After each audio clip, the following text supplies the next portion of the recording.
Please please and please আপনারা আপনাদের মাকে, স্ত্রীকে, বোনকে, মেয়েকে আপনারা সম্মান করতে শিখুন। এই মাদেরকে বিভিন্ন জায়গায় অপমানিত, অসম্মানিত করা হচ্ছে।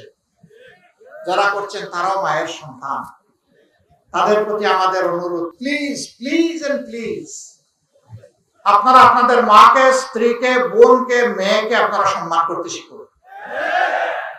যদি নিজের পরিবারে সম্মানটা দিতে পারেন, বাংলাদেশের 9 কোটি মাকে আপনি সম্মান করতে পারবেন। আর যদি নিজের মাকে, স্ত্রীকে, বোনকে, মেয়েকে যদি সম্মান করতে না জানেন, আপনি মানুষ নামের কলঙ্ক। বহু জায়গায় মাদের গায়ে পর্যন্ত হাত দেওয়া হয়েছে। কোন উন্মাত্ত বলে ফেলেছে, এগুলা মিডিয়া আপনারা দেখেছেন, যে বুরকা পরা, নেকাব পরা, হেজাবওয়ালা কোন মহিলাকে যদি দেখো বুট চাইতে আসছে, ওর কাপড় খুলে ফেলবা। এরা কোন প্রজাতি? এদেরকে মানুষ বলা যাবে? আমার কথা নয় তো, এটা কোরআনের কথা। কালানাম, এরা হচ্ছে চাই পায়া জন্তু। এরপরে আল্লাহ তাআলা বলছেন বালহুম আদাল্লু, এরা তার চেয়ে নিকৃষ্ট। বিজলি কেবলস এর স্কিন কোটেড ইনসুলেশন আগুন প্রতিরোধী। বিজলি কেবলস, নিরাপদ আজীবন। চাই পায়া জন্তুকে আল্লাহ বিবেক দেন নাই, তাই ভালো মন্দ সে বুঝে না। মানুষকে আল্লাহ বিবেক দিয়েছেন, বিবেক দেওয়ার পরেও এই ধরনের হুঙ্কার যারা দেয়, অপকর্ম যারা করে, আল্লাহ বলছেন এরা পশুর চেয়েও খারাপ। আমরা আপনাদেরকে অনুনয় বিনয় করে বলছি, তার সাথে সাবধান করে দিচ্ছি।